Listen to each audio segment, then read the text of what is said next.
Claudette Colbert, Edward Arnold, Basil Rathbone, Ernst Lubitsch, and maybe Jack Benny.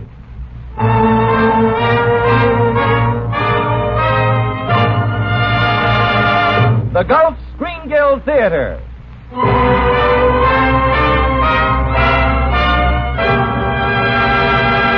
Your host, the director of the Star's own theater, Roger Pryor.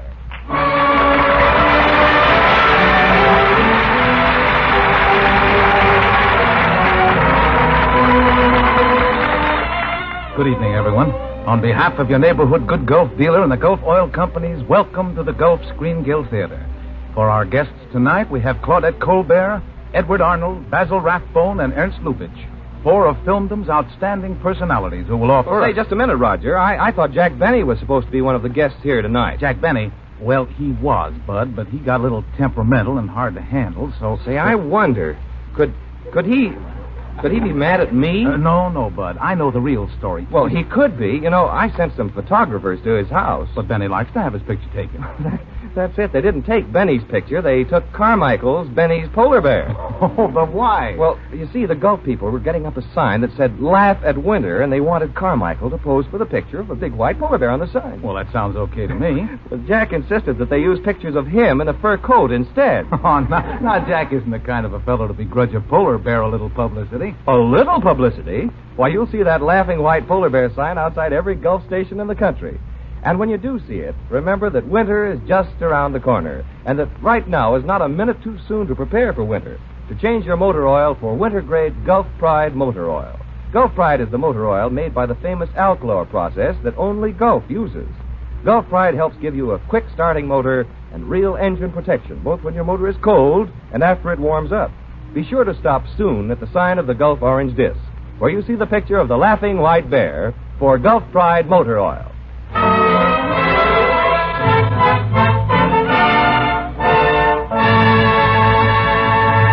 Well, that was good advice, Bud. But now about Jack Benny. You see, Jack wanted to be on the show in the worst way, but we tried to explain to him that this season we're going to do a dramatic series, and he just wouldn't fit in.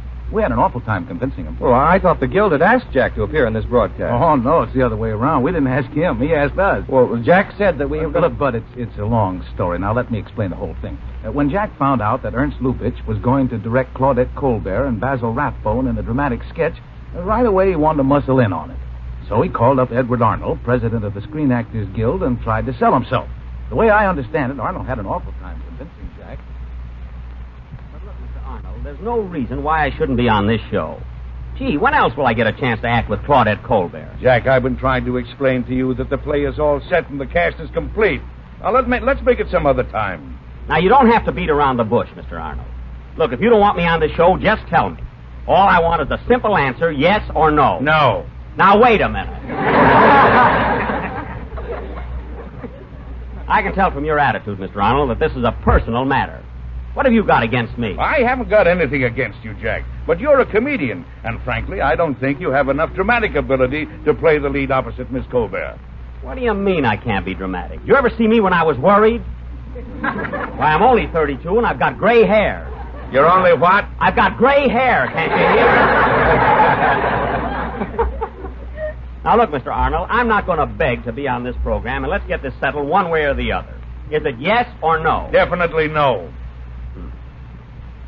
Well, who can I speak to besides you about this? There must be somebody. Well, Jack, there's only one suggestion I can make.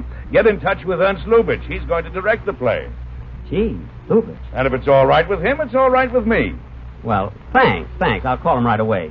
By the way, what's Mr. Lubitsch's telephone number? Ulrich, 8900. Wait till I write it down. Ulrich. Hey, that's the number you call to get the correct time. Now, look, Mr. Arnold. Hello? Hello? Operator, I was cut off. That's what you think, kid. No, I'm sorry. Fine president of the Screen Actors Guild. I got a good mind to run against him. Well, let's see. Where can I get Lubitsch's number? Oh, here's a telephone book right here.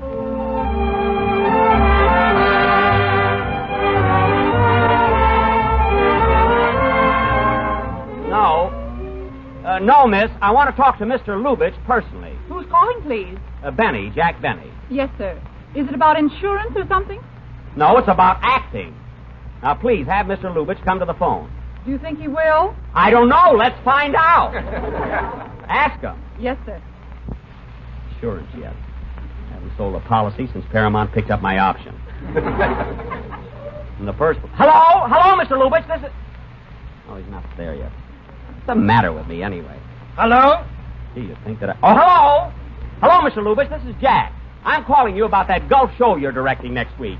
And I was wondering if there was a part in it for me. Jack who? Oh, pardon me. Benny. Jack Benny. Remember we met once at a party at Barbara Stanwyck's house. Yes? You know, the girl that's married to Robert Taylor. Well, I know her and I know him. But who are you? I'm Benny. Jack Benny. Oh, the radio comedian, uh-huh. Hooray, I sunk in.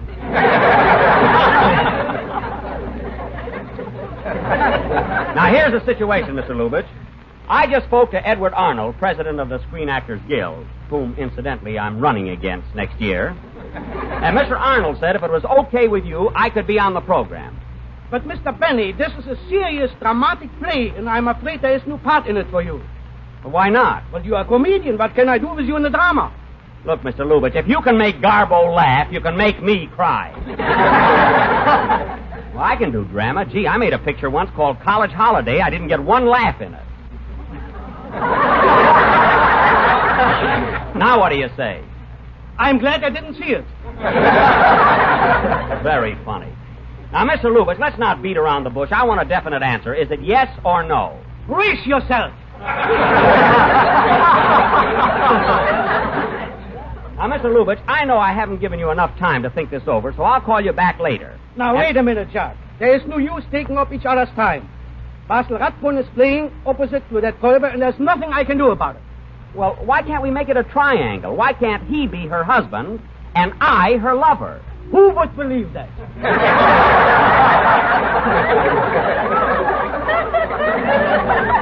Plenty of people. It can be worked out, don't worry. Now, well, Jack, I'm very busy right now. Call up Miss Colbert, and if it's all right with her, it's okay with me. Thank you, I'll do that. Oh, what's Miss Colbert's telephone number? Ulrich! Never mind, I'll get it myself. Goodbye. Some director really tries to get me in a picture sometime. Oh, well. Now, let's see. Colbert.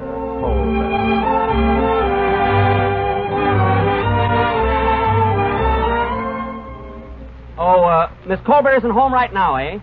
Do you know where I can reach her? You might telephone Westmore's Beauty Parlor in Hollywood. I'm quite sure you can get her there. Thank you very much. Goodbye.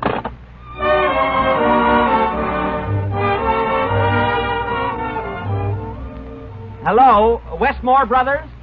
This is Jack Benny. Sorry, Mr. Benny, your toupee isn't ready yet.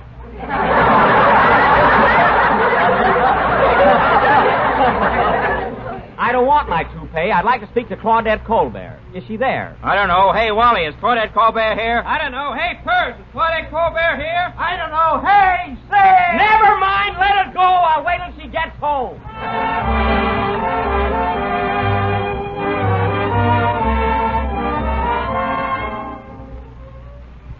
Hello? I'd like to speak to Miss Colbert, please. This is Miss Colbert speaking. Oh, hello, Claudette. Guess who this is?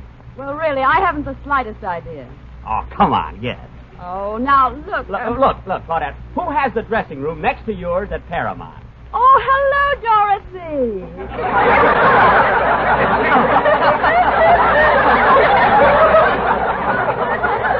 Dorothy, I'm not L'Amour. Look, Dorothy's dressing room is on one side of you. Now, who's on the other side? That's a washroom. Only part of it. Claudette, look, this is Jack Benny. Oh, hello, Jack. Hello. Look, Jack, I haven't decided yet about those Christmas cards, but if you'll call a little later. It's not the Christmas cards. There's no rush on them. Listen, Claudette, I called you up to tell you that I saw Boomtown the other night, and I want to congratulate you on your grand performance in it. Oh, thanks, Jack. You were really marvelous. I thought your characterization, your sincerity, and your emotional qualities in Boomtown surpassed anything I have ever seen on the screen. Well, that's more oil than there was in the picture.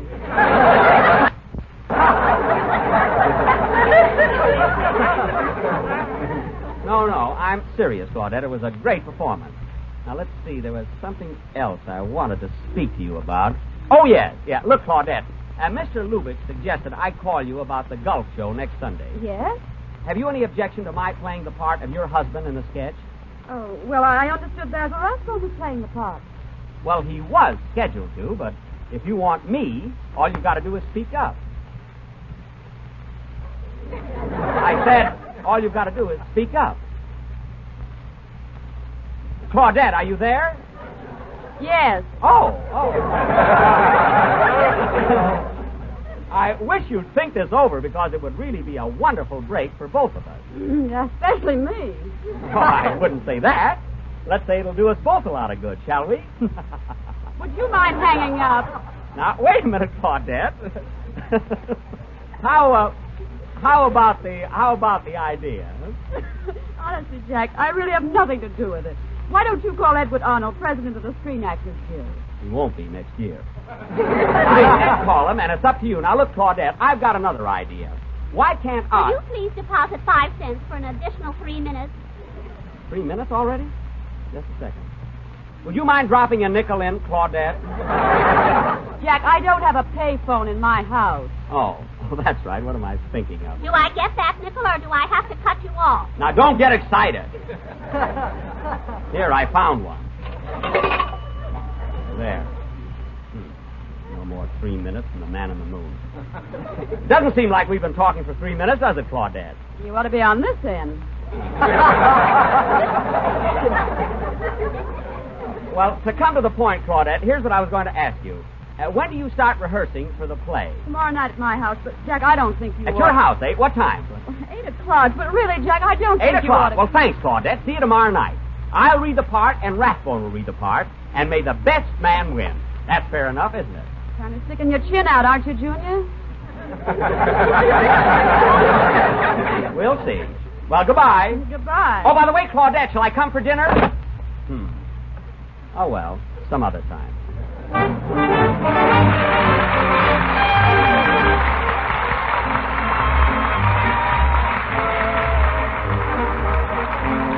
While Jack is on his way to Claudette Colbert's house, here's Frank Tours conducting Oscar Bradley's Gulf Orchestra in the Continental, Frank's own special arrangement.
Anyway, Bud, the next night about 7:30, Jack showed up at Claudette Colbert's house.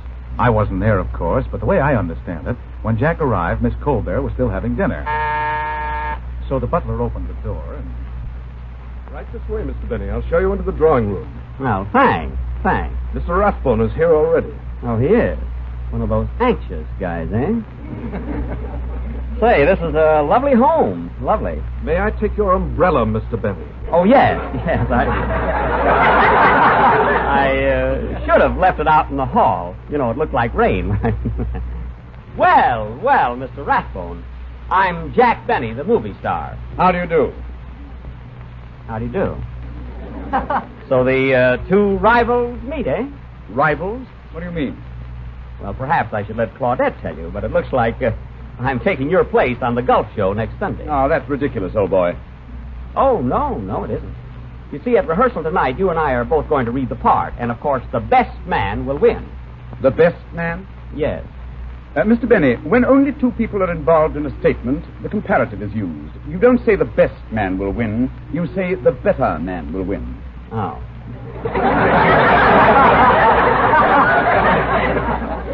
Now, if three or more people are involved, then the word best is the correct adjective. I see. So before we compete for this part, Mr. Benny, it might be as well if you first learned how to speak English. Well, thanks for the lesson, Madam Lazanga. For your information, Mr. Rathbone, I went to Waukegan High School 4 years, and I excelled in English. In fact, I got 99 every single term. Ain't that interesting? Now, cut that out!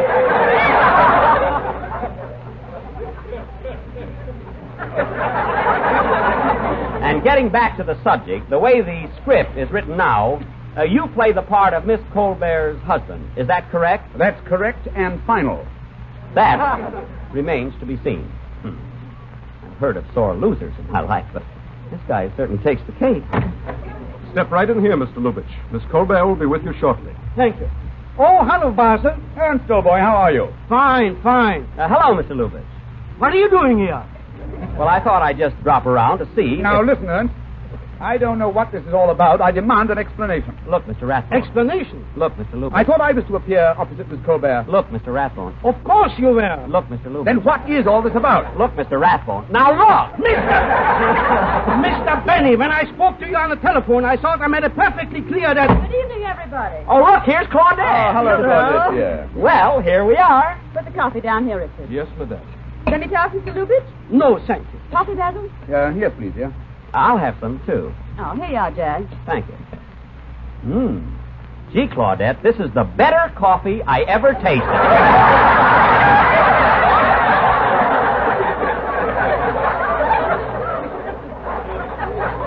Mr. Benny, Yes? the word is best. There are only two of us drinking it. Make up your mind. Well, we're all here, so let's get started with the rehearsal. Just one moment. Ernst, let's get this settled for Mr. Benny's benefit, shall we? Is he or is he not replacing me in the play? Certainly not. That's ridiculous. Of course it's ridiculous. Why, it's absurd. You stay out of this. The butler yet. Then, Mr. Benny, I'd like to know why you said that Mr. Lubitsch recommended the change. I didn't say that. I said that Miss Colbert suggested it. I suggested nothing of the kind. But Claudette... Please, stop all this bickering. Now, Jack, if you like to watch the rehearsal, take a chair and be quiet. Yes, sir. Oh, Claudette, is it all right if I have some of these walnuts here? Go right ahead. Help yourself, Jack. Thank you. Big one. Now, Claudette, you too, Basil. If you both turn to page 12 in the script, we will proceed. Boy, these nuts are good. Now, Claudette, you are a wealthy society girl who is married to a New York stockbroker. That's you, Basil.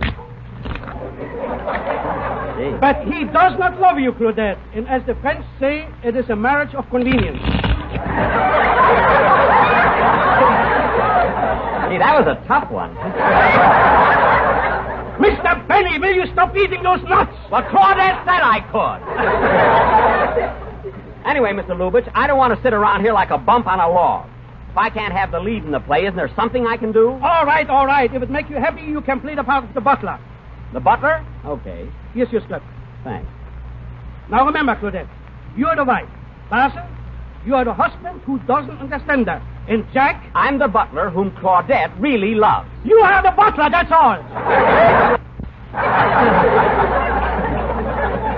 Okay. Heavens to Betsy.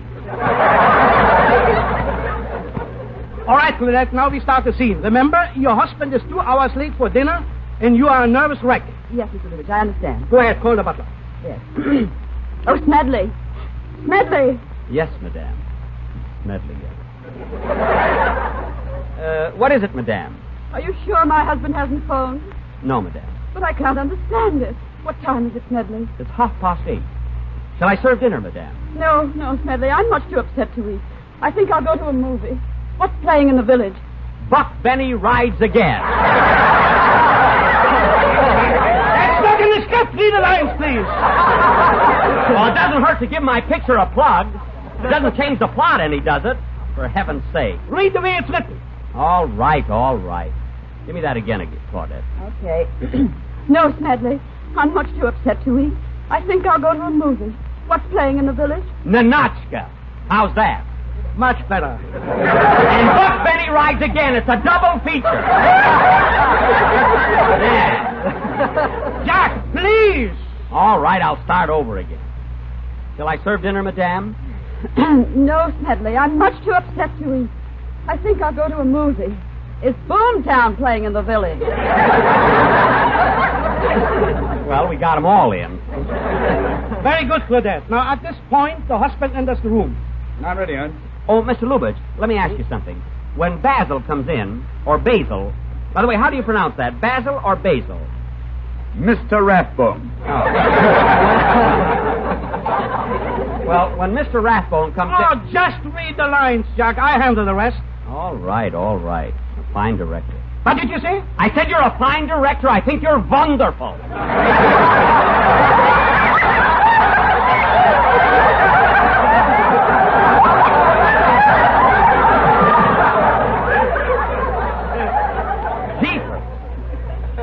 Ready, Basil. Make your entrance. Righto. Oh, good evening, darling. So sorry I'm late. Oh, Ronald, you're always late, and you're always sorry. It's been like this for months.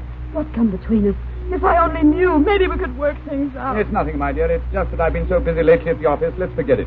Dinner is served. Oh, pardon me, I'm too soon. Ronald, I can't forget it. We must come to some understanding. This can't go on forever. Gwen, let's be adult about the whole thing, shall we? Every night it's the same argument, this constant nagging. I tell you, I've been working at the office. But I phoned your office, and they said you left at 2 this afternoon. Well, I had business at the bank, and besides, I forgot where I parked my car. Fine Sherlock Holmes can't even find his car.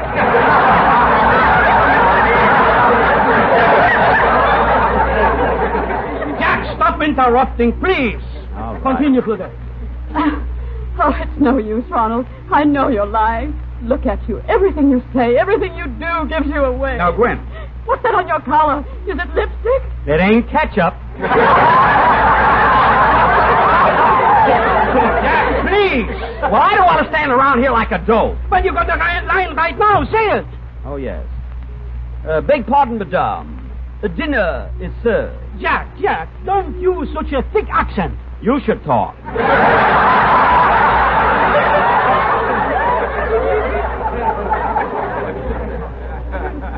Beg pardon, madame. Dinner is served. Now, Jack, don't be so highbrow. All right, the soup's on. Come and get it. I don't know how Garbo put up with him. What's that about Garbo? Nothing. I can have her on my mind, can't I?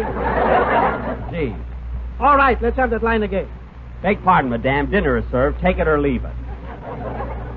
Dinner. Come along, Gwen. No, we're not having dinner, Ronald. Not until we've reached a definite understanding. Well, I'm hungry. Ronald, I can't go through another day of this uncertainty.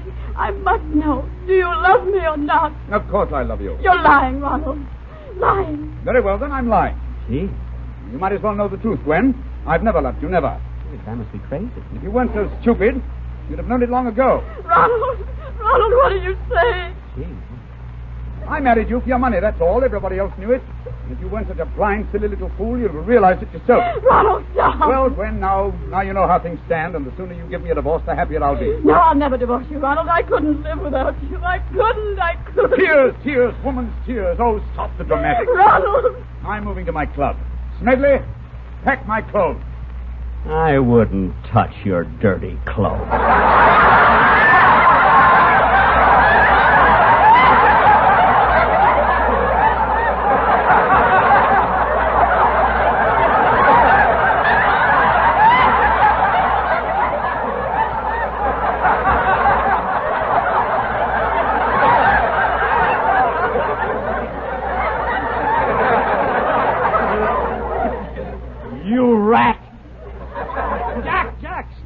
lines. You are servants. I don't care. Gee. Continue, Basil. Well, goodbye, Gwen. I'm going to the club. Our attorneys can get together tomorrow. Don't go, Ronald. Please don't go. Stop hanging on to me. No, I won't give you up. I won't. Stop it, I say. Let go of me. No. And take that. Oh. That's the last straw. Take off your coat, Rathbone. Jacques, that's only a play. Ain't nothing. Put up those dukes, Basil. Put them up. Oh, so I'm an old man now, eh? Why? Jack, if you don't behave yourself, you can't be in the play. The heck with the play. If you think I'm going to stand by and see this cad strike the woman I love. The woman you love? Yes, Claudette. You might as well know it now. I've been crazy about you for years. Jack, please. I don't care who knows it. I don't care if the whole world knows it. I love you, Claudette. And that's why I was carried away. I'd give anything to be in a play with you, but I'm afraid I can't go through with it. Goodbye, gentlemen. Goodbye, my love. My goodness, I barely know the man.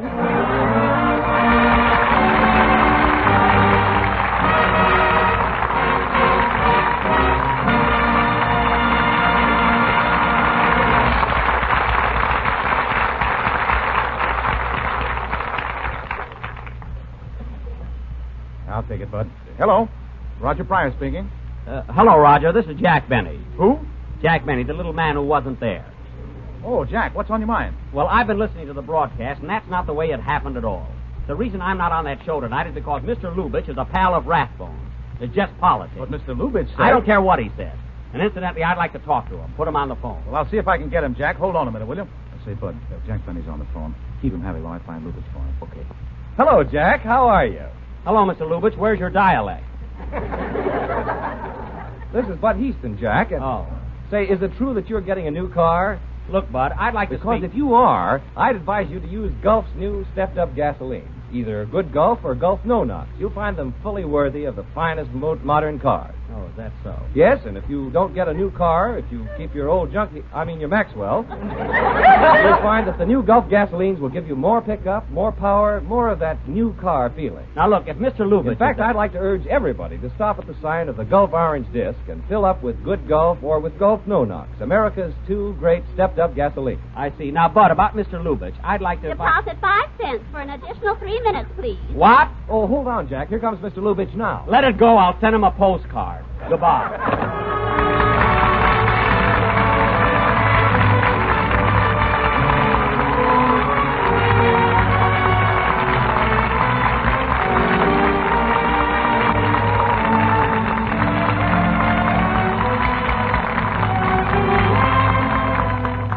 Thank you, Claudette Colbert, Jack Benny, Basil Rathbone, Edward Arnold, and Ernst Lubitsch.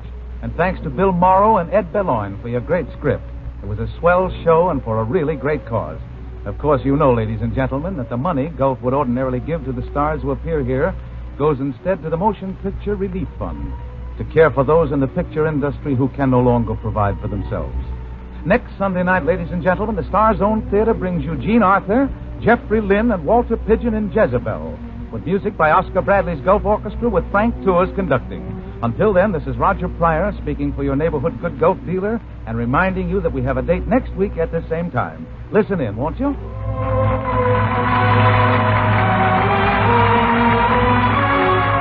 Don't be left in the cold this winter. Sign a Gulf Furnace Oil contract now. Get reliable delivery and price protection. Phone your nearest Gulf office or Gulf Furnace Oil dealer. Basil Rathbone is heard on the Sherlock Holmes program every Sunday night and may be currently seen in the 20th Century Fox picture, The California. Jack Benny will soon be seen in Paramount's Love Thy Neighbor. Claudette Colbert's latest for Paramount is Arise, My Love, soon to be released. This is the Columbia Broadcasting System.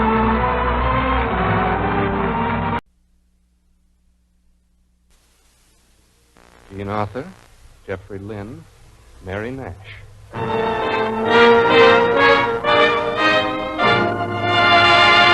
The Gulf Screen Guild Theater.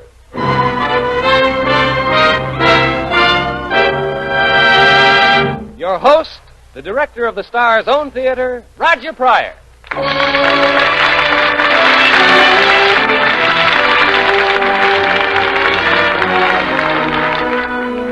Good evening, everyone.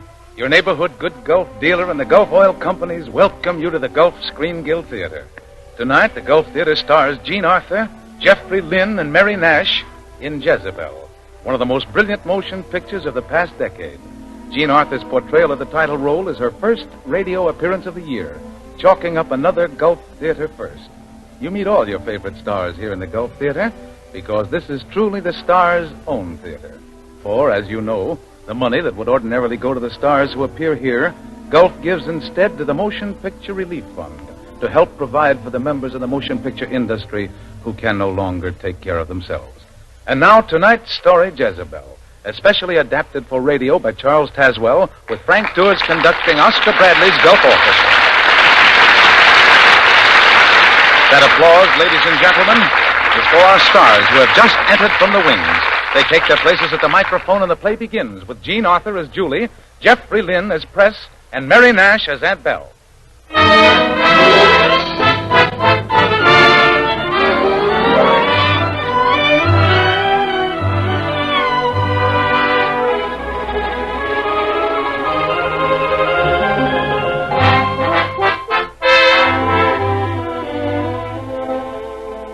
This is the story of a red dress. It was worn by my niece, Julie Marston, at the Mardi Gras ball in New Orleans. The year was 1850. I remember that very well, because 51 was the year of the terrible yellow fever epidemic. Julie was engaged to Preston Dillard, president of the Dillard Bank, and the Cats of New Orleans. The story of the red dress really begins on the day Julie and I drove down to the bank, and much against my wishes, Julie sent Tybat, our coachman, to find Press and tell him we were waiting outside.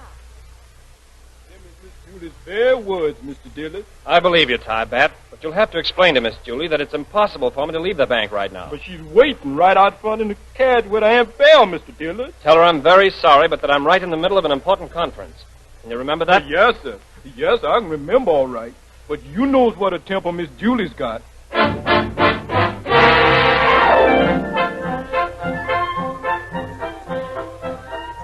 I still say it isn't ladylike, Julie, driving up to a man's place of business and sending word in by a servant for him to come on. Oh, Aunt Belle, don't be so stuffy. And how you could ever dream that any man would go to the dressmaker's with you? It's preposterous.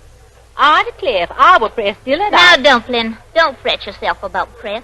He'll come. I've been training him. Miss Julie?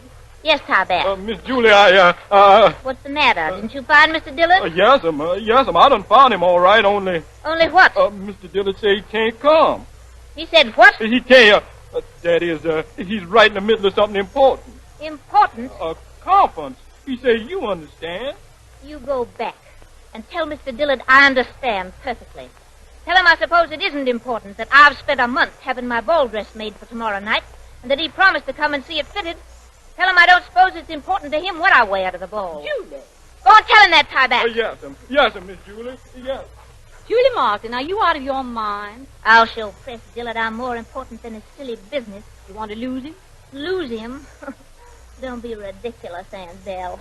He'll come around to the house tonight eating humble pie. I wouldn't be too sure of that. He always does, doesn't he?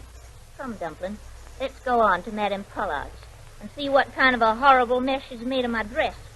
If it's as bad as I fear, I shall put myself out to be charmingly disagreeable.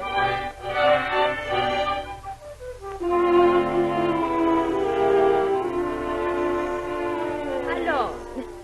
Oh, ravissant, Mademoiselle Julie. Madame Pollard is right, Julie. It's a perfectly lovely dress. I don't like the neckline. The armholes bind. Oh, but it is the last word. Direct from Paris. I don't like it at all. Press will adore it. Press? You know Press always loves you in white. Yes, so he does. He's mentioned it several times. Just wait till he sees this one. I'm afraid he never will, Aunt Belle. What do you mean? Madame Pollard, fetch me that dress over there. You mean the red one? Oh, no, Mademoiselle. No. If it fits me, I'll take it. Julie, are you out of your senses? You know you can't wear red to the ball. Can't I? I'm going to. This is 1850, Dumplin', not the Dark Ages. Girls don't have to simper around in white just because they're not married. In New Orleans they do. Oui, Mademoiselle, oui. Your aunt is right. This red dress was made for that vicar's woman of Gallatin Street. Really? I've a much better figure for it. Julie, you can't be serious. Never more serious in my life. But, Julie, think of Press. Yes. Press is just the one I am thinking of. Deliver this dress tonight without fail, Madame Paula. I want to show it to Mr. Dillard when he comes to apologize.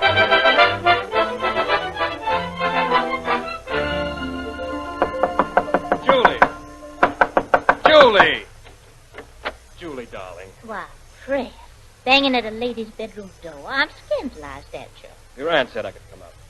Julie, I couldn't leave the bank today. You know that.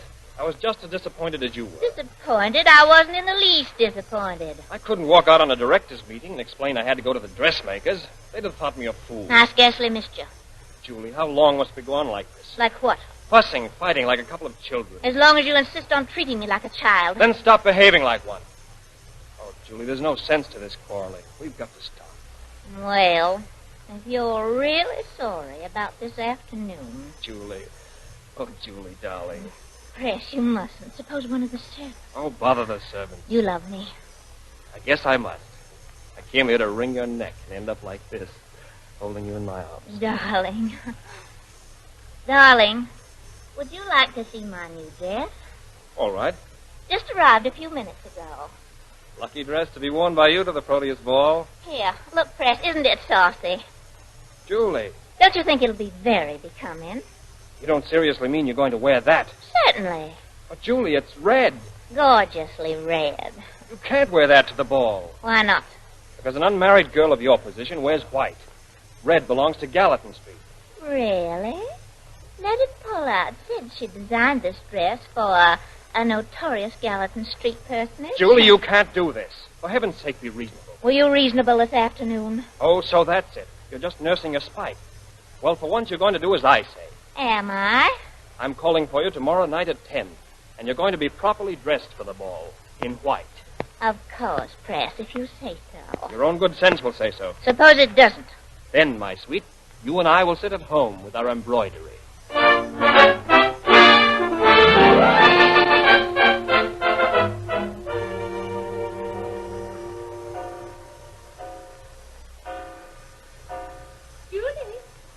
Julie? Yes, Aunt Belle? Press is here. Coming. I didn't hear you come down the stairs, Julie. Oh, what's the matter, Aunt Belle? Good evening, Press. Julie, that dress. Pretty, isn't it? Well, it's getting late. Shall we start, Press? I told you we weren't going if you insisted on wearing that red dress. Why must everyone be so proper? There's nothing wrong with this dress. Why don't you just admit you're afraid? Afraid? Afraid of what? Afraid that someone will insult me and you'll find it necessary to defend me. May I help you with your wrap? Julie, I forbid you to leave this house. Oh, come now, Aunt Belle. Julie mustn't miss the ball. Ready, Julie? Yes. My arm, please. Good night, Aunt Belle. Don't wait up for us. We may not be back until morning. If then.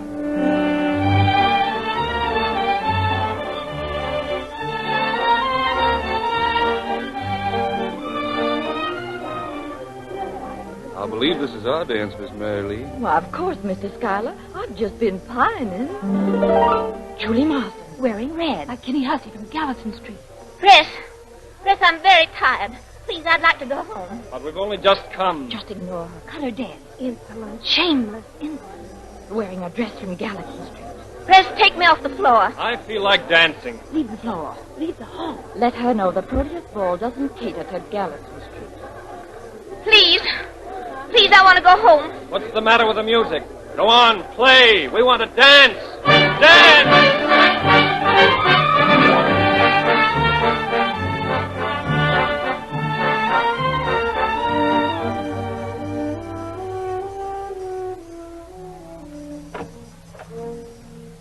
Aunt Belle's still up.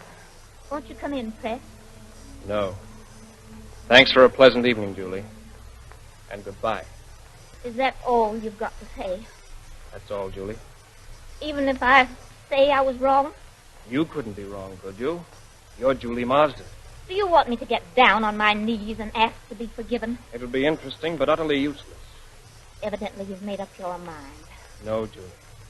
You've made up my mind. Well, then goodbye, Press. Goodbye, Julie. Julie, I've been waiting on pins and needles for you to...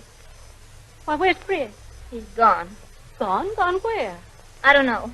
But you mustn't let him go after him. No. He'll come back. Wait and see. He'll come back. Probably tonight. Or tomorrow or the day after. Julie, child. He'll come back begging my forgiveness. You'll see. He's got to. Don't you understand? He's got to. Because Press can't get along without me.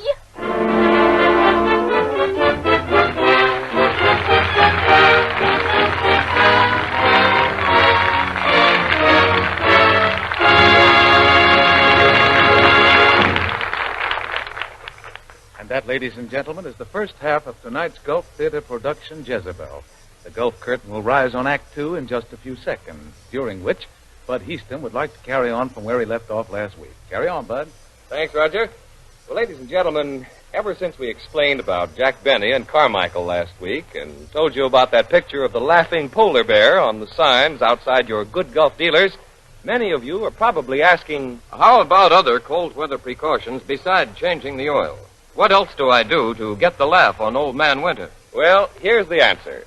Turn in where you see the laughing bear at the sign of the Gulf orange disc and ask for Gulf Winter Guard service. It's a really complete job. Easy starting Gulf dried motor oil for your crankcase, Gulf antifreeze for your radiator, a permanent type antifreeze that doesn't boil away during the warm spells. Lubrication service with those new Gulf Flex lubricants, as well as winter grade lubricants for transmission and differential. That's the way to laugh at winter. Get Gulf Winter Guard service.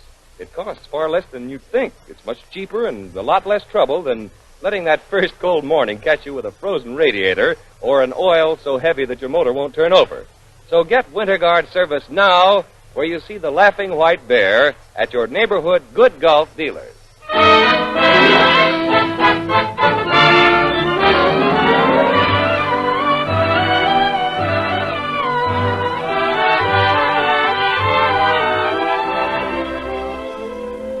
The curtain is about to rise on the second act of tonight's Gulf Theater play, Jezebel, starring Jean Arthur as Julie, Jeffrey Lynn as Press Dillard, and Mary Nash as Aunt Belle.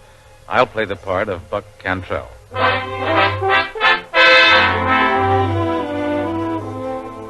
Let me see now. Where were we in my story of the red dress? Oh, yes. Yes, I just told you how my niece Julie wore the red dress to the Mardi Gras ball. Well, that high-handed escapade cost Julie most of her friends. And Press Dillard left for the north the very next day. Called to Boston on business, so they said at the bank. Julie was broken-hearted. But for appearance's sake, she began going out with a hot-headed, dashing young planter named Buck Cantrell. A year passed by. Buck had often asked Julie to marry him, but she'd been unable to get Press out of her heart. And Buck had long since realized his cause was hopeless. He came in one evening to pay his respects and deliver some dire news.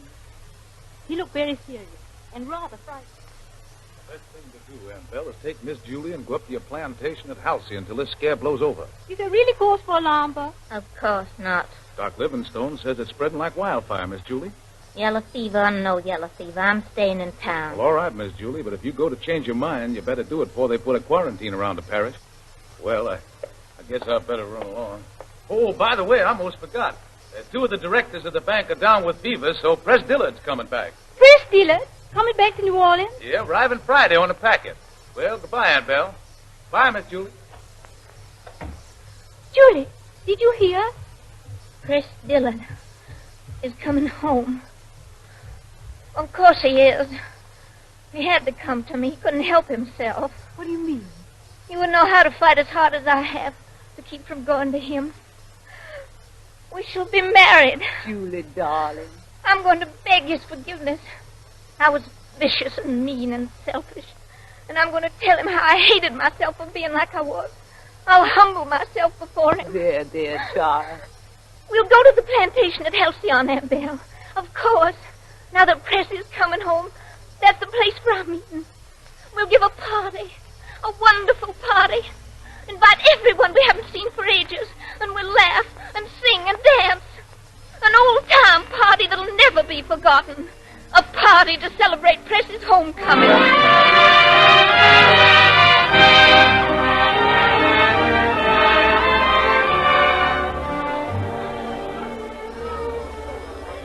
Come on, Buck.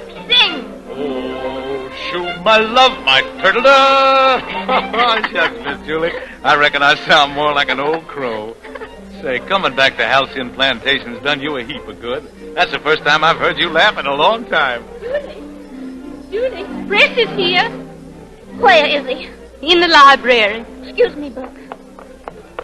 Julie, wait. There's something you got to know. Later, Aunt Belle. Press. Julie. Press. I can't believe it's you. Here. I've dreamed it so long. A lifetime. No longer than that. You're looking well. What fools we were. That's all over, Julie. Of course it's over. Shall I cry for you, Press? Nobody but you ever made me cry. That's past now, Julie. Done. Finished. Oh, I ought to have come to you. I wanted to so terribly. It was because I wanted to so much that I couldn't. But you came back, Press. You had to come back. Julie, please. There's something I've You got had to to tell come you. back here because it's a part of you. It's the mockingbird and the magnolias. It's the blue haze on a spring morning when the air's so soft it presses on you like a kiss. Julie, please listen. While I was up north... Remember how the fever mist smells in the swamps? Rank and rotten. But you trust it because it's part of your Press, just as I'm a part of you. And we'll never let you go again. Julie, you've got to listen Do you to me. remember the time you wanted me to wear white? I put on this white dress tonight for you, to help me tell you how humbly I ask you to forgive me. See, Press, I'm kneeling to you. Julie, get up. I want to, Press. I must make you forgive me and love me the way I love you. Julie! Press, darling, do you know if... Oh, I beg your pardon. Come in, Amy. Yes, do come in. I was just arranging the rug. I don't believe I've met you. I'm Julie Marsden. Oh, really? Press has told me so much about you. I'm Amy. Amy Dillard. Dillard? One of your relations from up north, Press? Julie, I've been trying to tell you. I married while I was away. Married? Yes, Julie. Allow me the honor of presenting Amy, my wife.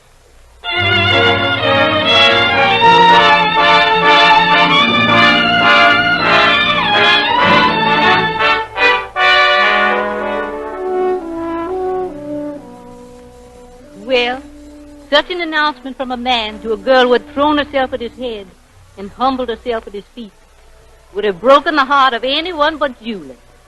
Julie didn't cry. Julie's one desire was to hurt Press. Hurt him badly. That evening she met Buck as she came in from the garden. Look here, Miss Julie. What's the matter with you? It's nothing, Buck. It is. Say, you were out there in the garden a mighty long time with Press Dillard. Please, Buck. Press has been drinking a little. He said a few things he's not responsible for. Yeah, I thought so. What does he think a lady's house is? A riverboat bar? What did he say? He said something about meeting him later tonight, after his wife had retired. What? Forget it, please. This will just be a secret between us, Buck. Why, Yeah, sure, Miss Julie. I wouldn't want some silly thing I said to be the cause of anything. You set your mind at rest. You won't be the cause. But you can depend on me, Miss Julie.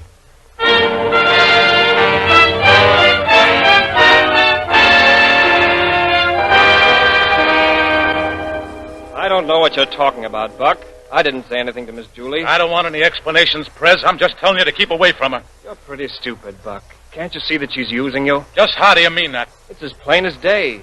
Julie's angry with me, so she's been crying on your shoulder and telling you a lot of stuff just to stir up trouble. No man can talk that way about any friend of mine without being invited out. You're a fool, Buck. Don't try to force me into fighting you. Well, what's your answer to that, Mr. Dillard? Steal her pistols. Pistols. Where? The river flats. Time? Tomorrow morning. At 7.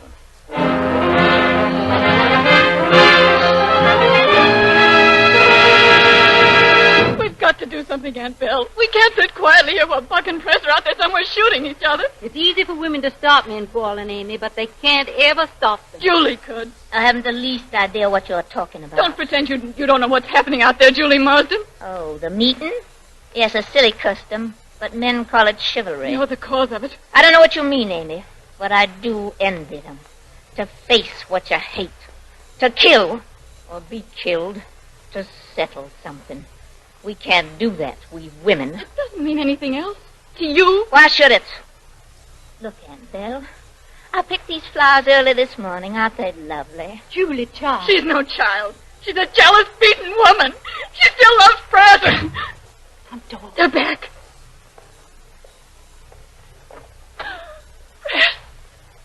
Yes? And Buck? Where's Buck, Press? Buck's dead, Julie. I never saw a man die before. He knew what you'd done. He told me so before he died. Julie, you're a... Come on, Amy.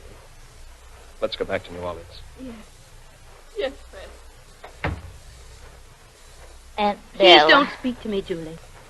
Because you're my own kin. And when you talk to me, it's hard for me to do what I have to do. What do you mean?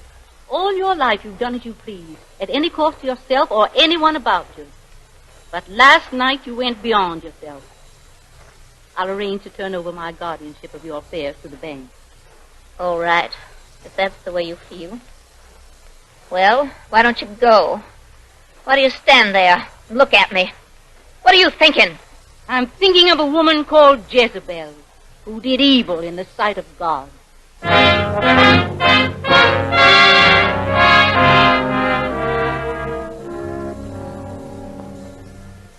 Buck's death should end the story. For Julie, deserted by everyone, was left to repent of her sins in bitter loneliness at Halcyon Plantation. Scarcely a week had passed, however, when Julie had an excuse to come out of her enforced retirement. Receiving word that the plague, raging through New Orleans, had at last claimed Press Dillard, and knowing that the authorities were sending all yellow fever victims to the dreaded leper island of Lazarette, Julie made her way past the quarantine barricade. She arrived at his bedside to find him raving in delirium. Beneath the swamp uterus. It's part of you. My kisses. Ignoring the doctor's warning, Julie bent over him and kissed him. Press. I'm not like the North. Because we'll never let you go. Press, darling. It's Julie. We'll not ever get away from you. And to always wear white. Because you cried. Press, it's Julie. I've come to take care of you.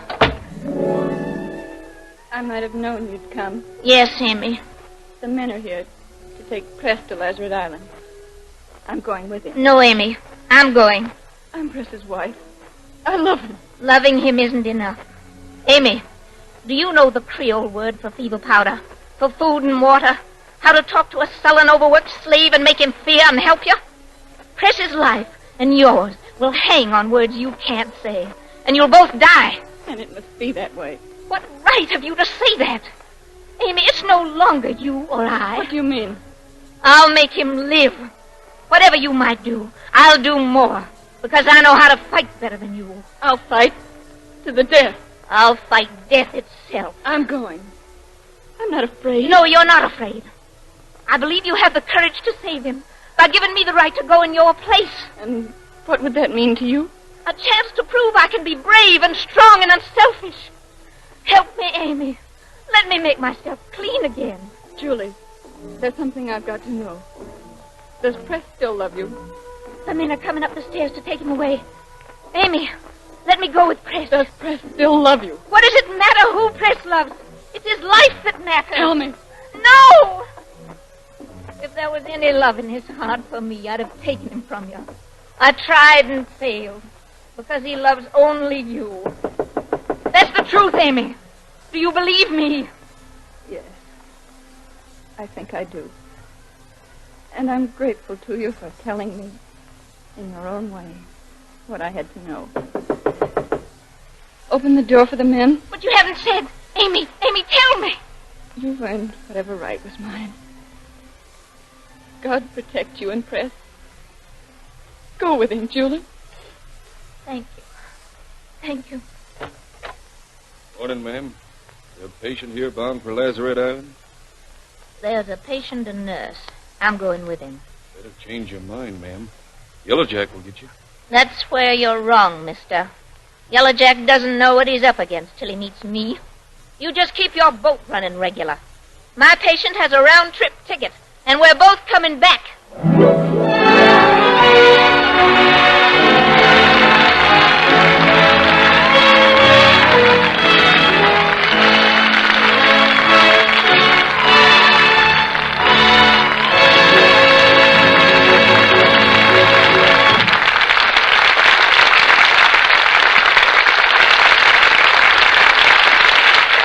Thank you, Gene Arthur, Jeffrey Lynn, Mary Nash, and Frank Tours conducting Oscar Bradley's Gulf Orchestra. You were all swell. Gosh, I'll say they were, Rog. As a matter of fact, I've written a little poem about today's show, and, well, I'd sort of like to dedicate it to Gene Arthur, if she doesn't mind. Would you, Gene? Not at all, Bud. It's an honor. Please read the poem. Well, I'm too modest. Would you read it, Jeff, please? Okay. Roses are red, violets are blue. But, Gene Arthur, my hat's off to you. Tip, tip.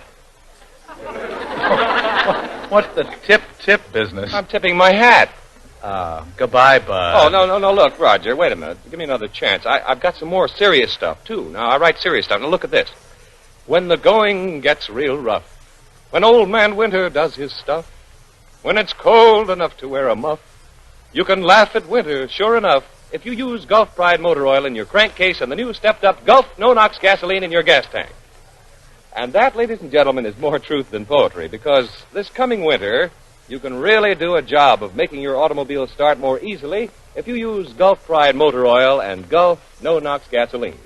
Because the new stepped-up Gulf no-nox is not only higher in anti-knock value, and therefore smoother running in your automobile, but no-nox is also quick starting even in the coldest weather. With easy-flowing winter-grade Gulf Pride motor oil and stepped-up Gulf no-nox, you can laugh at winter, just like the laughing white polar bear on the sign outside your local Gulf dealers. So don't delay. Go right away. Get ready for winter the Gulf way with an oil change to Gulf Pride and a tank full of that stepped-up Gulf no-nox gasoline.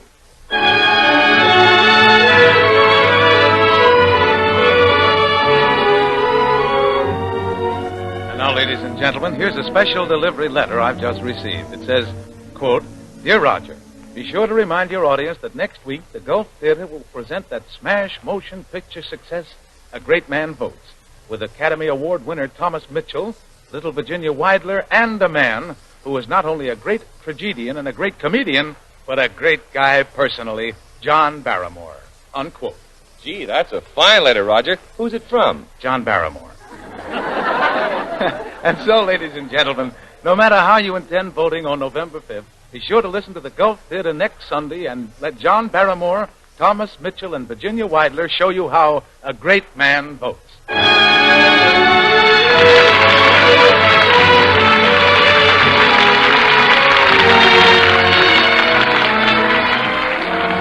This is Roger Pryor saying good night for your good Gulf dealer and reminding you that at times like these, we mustn't forget to take care of our own.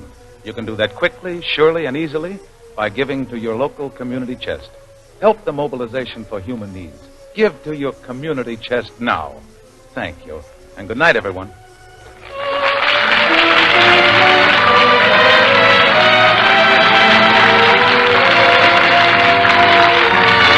Arthur can soon be seen in Arizona, Columbia Picture. Jeffrey Lynn's latest for Warner Brothers is Four Mothers, soon to be released.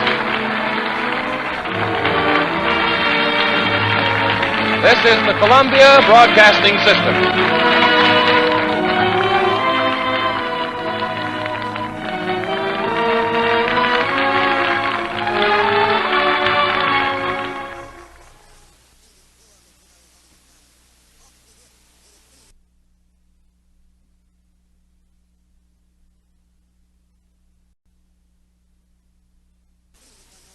Thomas Mitchell, Virginia Weidler.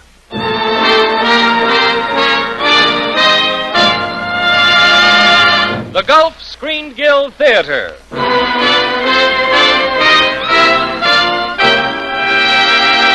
Your host, the director of the Star's own theater, Roger Pryor.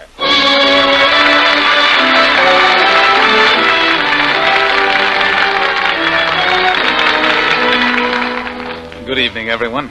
Your neighborhood good Gulf dealer and the Gulf Oil Companies welcome you to the Gulf Screen Guild Theater. Tonight, the Gulf Theater stars John Barrymore, Thomas Mitchell, and Virginia Weidler. And you'll hear them in a most timely comedy, A Great Man Votes, adapted for radio by Norman Corwin. Tonight's stars are here because you've asked for them in your letters. Remember, the Gulf Screen Guild Theater is the one place that can really bring you the stars you ask for, because this is truly the stars' own theater. You see, the stars who appear here donate their talents. The money they would ordinarily receive, Gulf gives instead to the Motion Picture Relief Fund. And that money is building a big home just outside of Hollywood. A home that will provide for the members of the picture industry who can no longer take care of themselves. That applause, ladies and gentlemen, is for our stars, who have just walked from the wings onto the stage, and now on with the play, with Frank Tours conducting Oscar Bradley's Gulf Orchestra in the opening theme.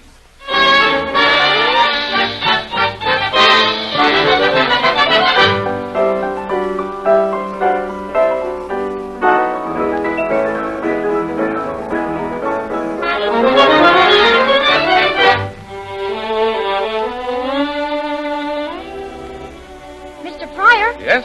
You want to know something? What? My father is the greatest man in the world. Is that so? Who is your father? Gregory Vance. That's who. And what's your name? Joan. Joan Vance. Well, look, Joan, how do you know your father's the greatest man in the world? Because I can prove it. How?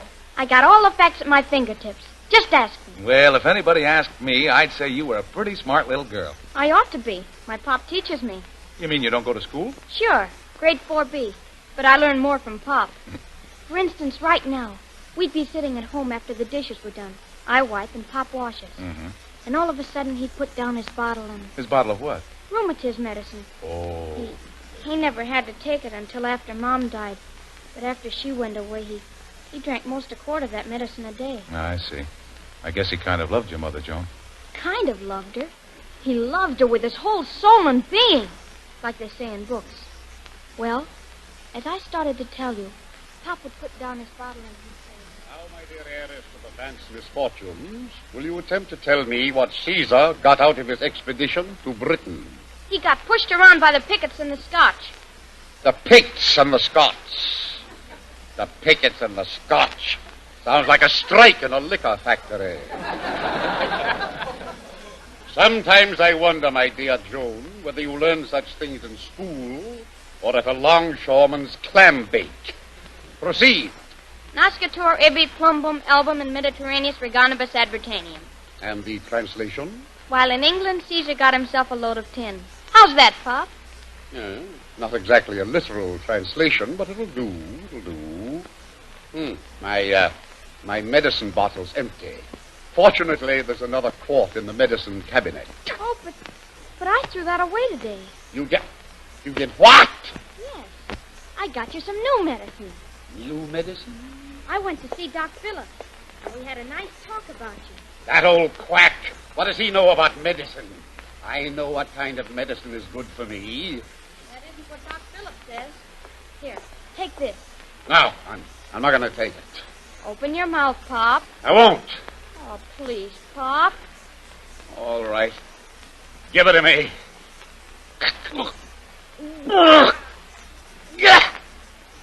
Water! Water! Here, I've got it all ready. Yeah. It wasn't so bad, was it? Bad? It tastes like seawater. Fermented. You're a tyrant. A tyrant, Joan. An adorable tyrant. But a tyrant just the same. You're getting more like your mother every day. Am I? Pop? Yeah. What was Mom like? Like? Huh? It'll take someone with a far greater gift for language than I have to tell you, Joan. I came out of Harvard with only a Ph.D. She was good. She was kind. She was beautiful. If she'd lived, she might have made a great man out of me. Yes, a great man. A father you could be proud of. But I am proud of you, Pop. A night watchman on a construction job. I'm terribly proud of you. I don't care what the kids say about you. What do the kids say about me? Nothing. Nothing at all, Pop. Come on. What do they say? just that you're always drinking all the time, but that's because they don't know about your rheumatiz. Joan, why are you proud of me? Well, because. Because why? Because. That's all.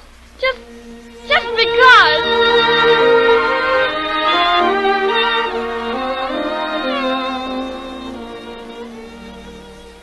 Oh, I know what you're thinking, Mr. Pryor. You're thinking I think my father's a great man just because I love him so much. But let me tell you, Mr. Pryor. Sure, I understand, Joan. Tell me, did what your father teach you at home help you at school? Did it? Say, on account of Pop's coaching, I guess I made those other kids look like monkeys, especially when it came to reciting about it. Attention, please. I'm your new teacher, Miss Dillo. And now we'll go right around the class and you can tell me your names. What's yours? The boy here on the first seat. The name is Davy. Davy McCarty. Put away that candy. Oh, yeah? My father is Iron Hat McCarty, and he's boss of this ward, and he says I can eat what I want when I want. Well, since your father is Iron Hat McCarty, you'll no doubt be able to tell us about Caesar's expedition to Britain. Huh? We're ready any time you are. Caesar went to England, and England,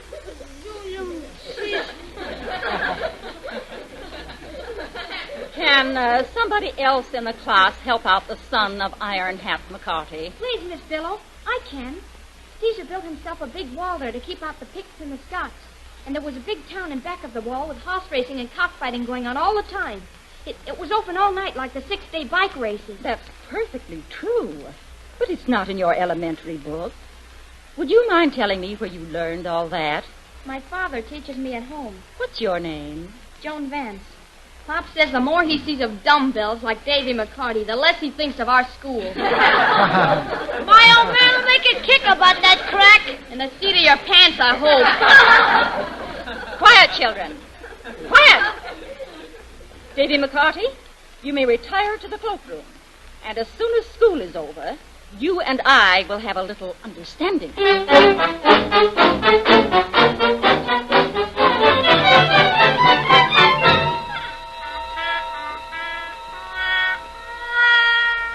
Are you telling me, David, that this here teacher dared to give you a whipping? Yes, Father. And she made me apologize to that Joan Vance. Nobody can do that to a son of Iron Hat McCarty.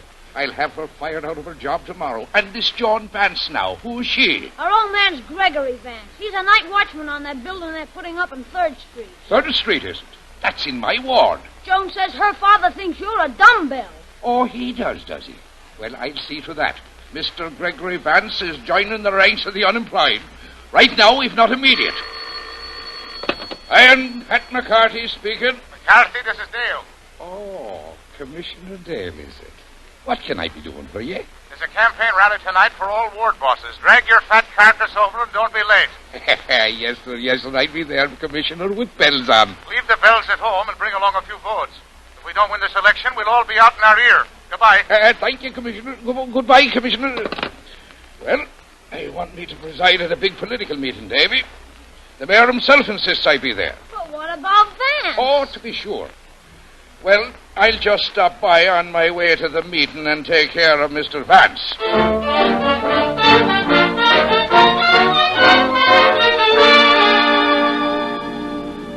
Stop here, George. Bradley. Mr. Bradley. Come over here. Hello, Mr. McCarty. What's up? I just stopped by to tell you that you'll be needing a new night watchman. But I've got a night watchman, Gregory Vance. A waster who's not up to his responsibilities. If there was some way of ventilating the bottle, Vance would live in one. Ain't had any kicks on his work? Mr. Bradley, that's an attitude unworthy of you. Especially since you're clogging the public streets with your building material. I've had a sad time keeping the street commissioner off you. Ah, well, your pleasure's my pleasure, Mr. McCarty. But how am I going to replace Vance tonight? Replace Vance? Watch this, watch this. What goes on? I hear my name being taken in vain. Your job goes on, Mr. Vance, but without you. Do I hear an ass braying inside that car? It's old Iron Hat McCarthy. Get off this property you floppy-head donkey. Oh, so it's a mush you're asking for, is it? I'll give you a skinful of broken bones. Get out of the car and take off your iron hat, or I'll smack you around your whole election district, my arthritis and all. So that's it, is it? Hold on! Get out! What have you do? I haven't the time to dirty my hands with an unemployed law firm. Come on! You're getting out! Step on it, George. Step on it, or I'll be keeping them waiting at the administration meeting.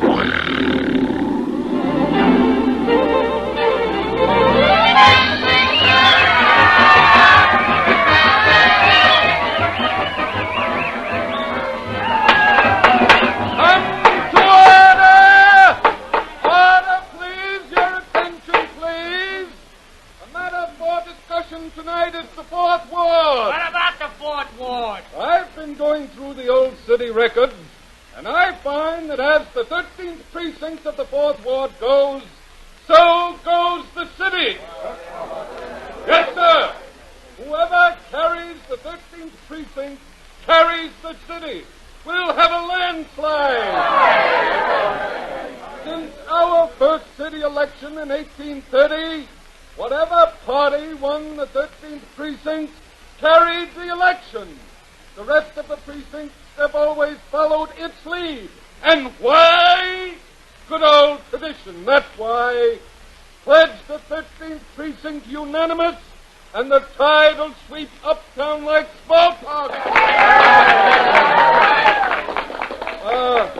Who's handling the Fourth Ward this year? I am, Mr. Chairman, Iron Hat McCarthy. Oh, what are the prospects in your 13th precinct? Well, you see, if the gentleman knew my ward as well as I do, you'd be realizing my 13th precinct is a very unique precinct indeed. In what way, McCarty?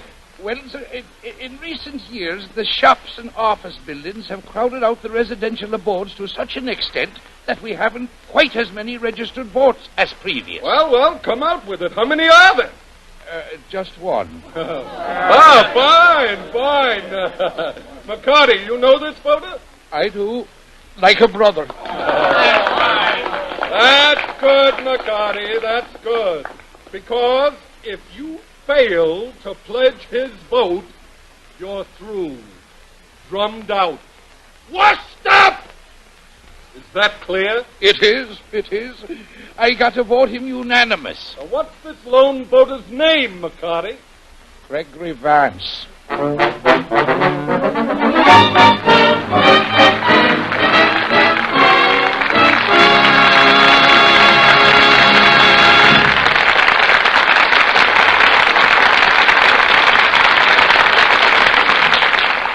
And so the Gulf Theater curtain falls on Act One of A Great Man Votes.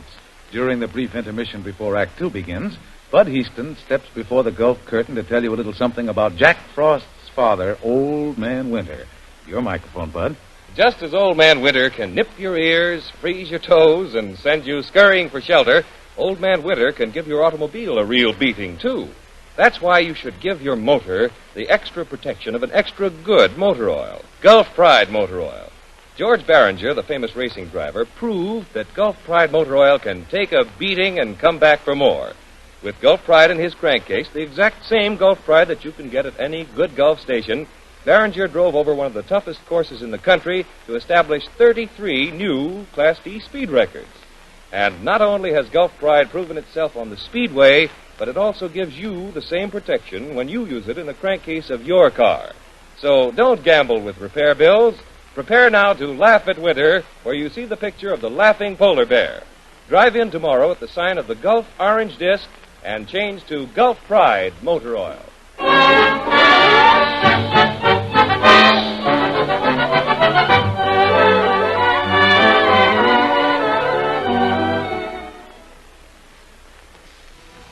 And now the curtain of the Gulf Theater is ready to rise on the second act of tonight's comedy, The Great Man Votes, starring John Barrymore as Gregory Vance, Thomas Mitchell as Iron Hat McCarty, and Virginia Weidler as Vance's small daughter, who is telling our story. Well,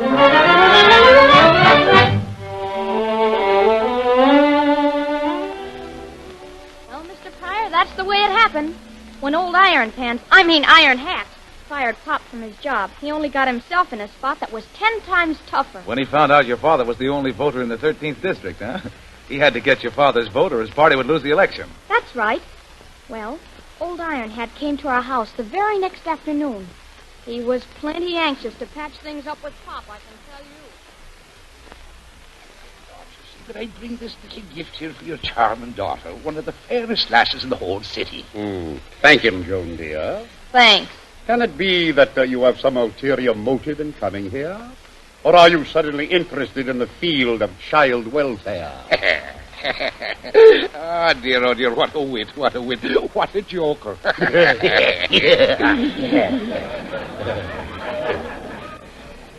I do not like you, McCarthy.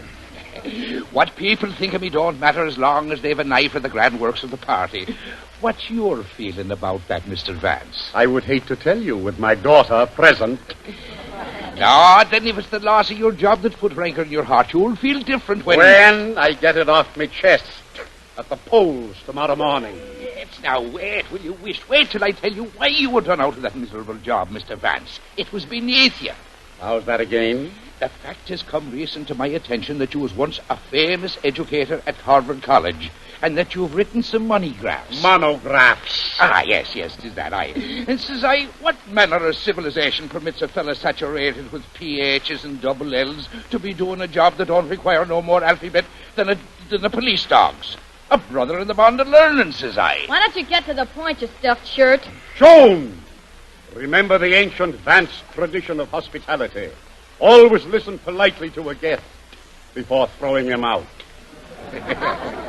Now, as for a position to edify you for the loss of your watchman's job, the halls of learning of this great city would take on a new aroma just from your mental presence. Thank you.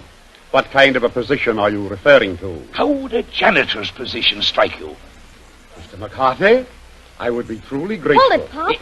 What's the matter, Joan? Janitors ain't so great. But I do need a job, Joan. Yeah, and I'll bet Mr. McCarthy needs your vote. Ah, nonsense. The vote's nothing in itself, Vance, but the party feels, well, it's enlisting your intellectual support. Now, if it's a teacher you want to be... A teacher? Wait a minute, Pop. But a teacher, Joan. Nothing doing. Teaching is for ladies. The little darling's right. What I meant to say was we might use you right-handedly on the school board. School board? Why, Mr. McCarthy, I'd be delighted. Hold it, Pop. What's the matter with that, Joan? I never heard of a great man being on a school board. All right, then, superintendent. Superintendent? Pop? But, Joan... Let's hear another offer, Mr. McCarty.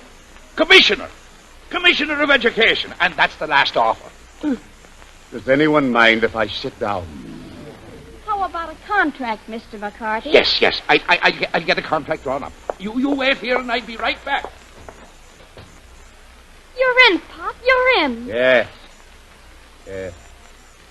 No, I can't do it.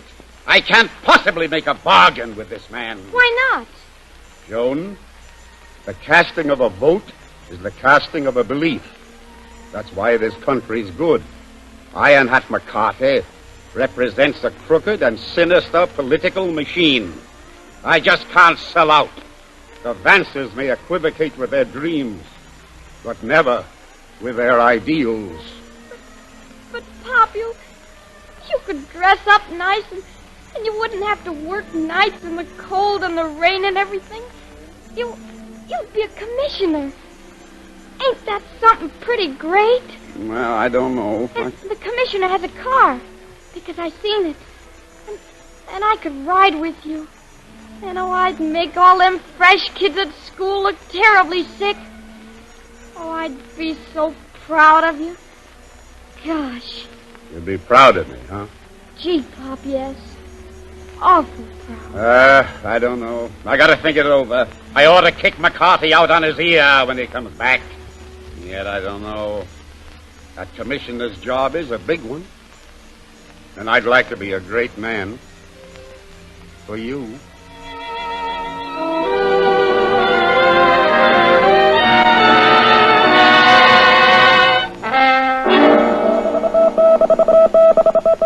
Well-oiled party machine of Iron Hat McCarty early this evening prophesied success for Mayor Artemus W. Folsom and his entire ticket tomorrow, claiming the whole city will follow the lead of the lone voter of the 13th Precinct, Gregory Vance.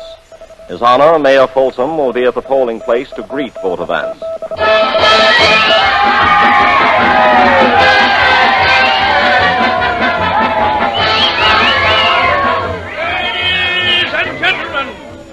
Ladies and gentlemen, Mr. Vance has just cast his historic vote, and now it gives us a special pride to announce at this time to one and all that Mr. Gregory Vance, formerly of Harvard College and the author of several famous monograph, besides being a great scholar and a great man, to say the least, Mr. Gregory Vance has consented to become the new Commissioner of Public Schools. Mr. Vance, will you contribute to the glory of the occasion by giving us a speech? All right. Right into the microphone, Mr. Vance. Ladies and gentlemen, I came, I saw, I conquered. That's Caesar. No, Joan. That is Gregory Vance, the scrubbiest Roman of them all. Gregory Vance, magnified briefly by a kindly destiny in a kindly land where greatness is within a man, and where any man who calls himself great is only looking at his shadow while standing on the shoulders of those who have lifted him up. Side by side we walk today, the big and the little, and those we sometimes call the down and out, to cast our votes. A voter by the name of Mr. John Greenleaf Whittier once spoke of that. The proudest now is but my peer, the highest not more high. Today of all the weary year, a king of men am I.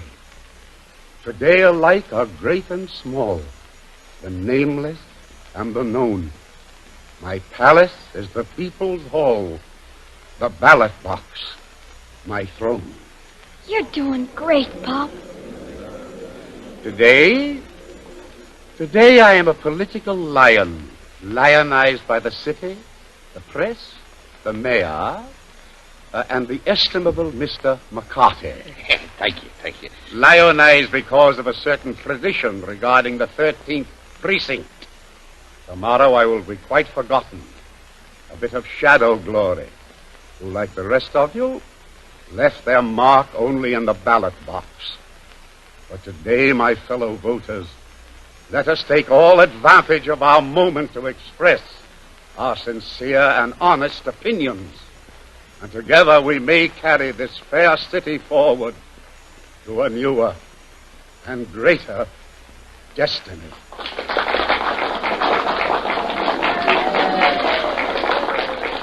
Thank you, Mr. Vance.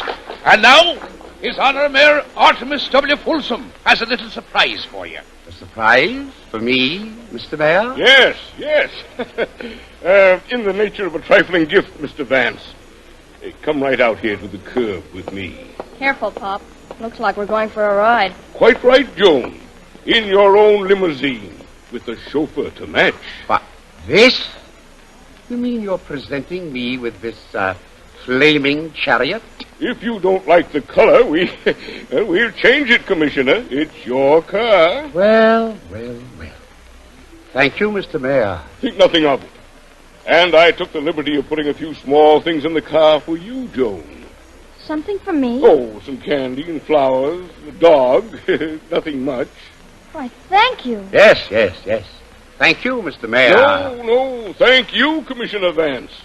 Thank you for all you've done today to protect our city from corruption and exploitation at the hands of unscrupulous politicians. Oh, I only did my duty, sir. Here. Let me open the door for you. Thank you. No, thank you. And let me help you in, Joan. Thank you. No, thank you. Well, goodbye, my dear friend. Goodbye. Drive on, Macduff.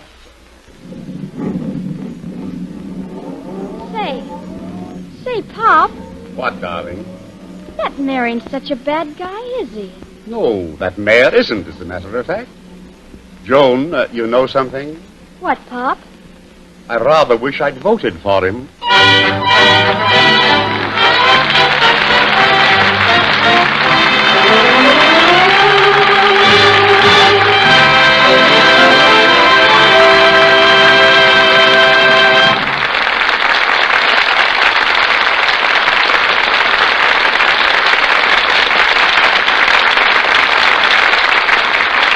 Thanks to John Barrymore, Thomas Mitchell, Virginia Weidler, and Frank Tours conducting Oscar Bradley's Gulf Orchestra. You were great. Oh, gee, Mr. Barrymore, I was sure glad you didn't vote for that crooked mayor. Boy, I thought he almost had you there for a minute. That scene of corruption and political stuff that really came through to me, I'll tell you that. Oh, my dear fellow, a Barrymore always comes through, particularly when he has a stooge like my dear friend here.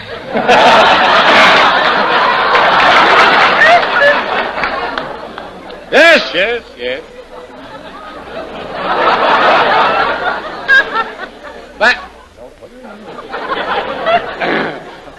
That was truly a dramatic moment. There I stood, ready to cast my secret ballot. And I said to myself, quote, to be or not to be, that is the question, unquote. What's the answer, Mr. Barrymore? You're inquisitive, aren't you? Well, don't stare at me. You'd think I'd voted twice. Oh, no, Mr. Barrymore. I did. Oh. Well, there's nothing wrong in voting twice. That is, there's nothing wrong in voting twice for my candidates, once for each of them. My two candidates are two of the most worthy ever brought to your attention. They're real partners. Ladies and gentlemen, I give you Gulf Pride Motor Oil and the new stepped-up Gulf No-Nox gasoline. Use them both in your car this winter, and you can count on real teamwork when it comes to quick starts in cold weather. But don't delay too long. Don't wait until that first cold morning catches you with oil so stiff that your motor just won't turn over. You're going to change your oil anyway, so do it now, and be sure that when you do, you change to easy-starting winter-grade Gulf Pride motor oil. And since you're also going to buy a tank full of gasoline in the next few days, better buy a tank full of the new stepped-up, quick-starting Gulf No-Nox gasoline. Gulf Pride Motor Oil and Gulf No-Nox gasoline together are a pair of quick-starting partners that are mighty hard to beat.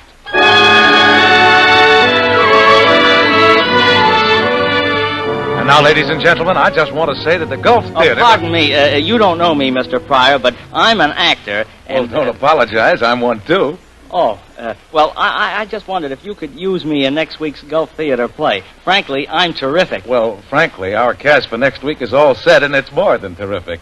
Next week, ladies and gentlemen, the Gulf Screen Guild Theater will present Charles Boyer, Myrna Loy, and Lionel Atwill in History is Made at Night. Boy, that's a dilly. Say, if I can't play a part, could I have a pass? Sure you can. And ladies and gentlemen, you all have a special pass to listen to the Gulf Theater next week. Hear Myrna Loy, Charles Boyer, and Lionel Atwill in one of the greatest love stories ever told, and learn how history is made at night. This is Roger Pryor speaking for your neighborhood Good Gulf dealer and reminding you that we'll be back next week at the same time. Listen, won't you?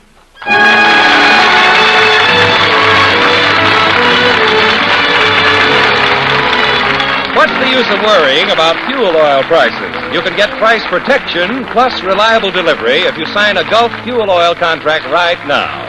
Phone your nearest Gulf office or your Gulf fuel oil dealer.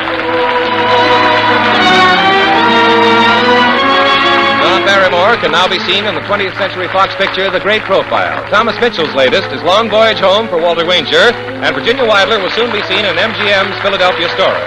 I've Got Plenty of Nothing is from Porgy and Bess. This is the Columbia Broadcasting System.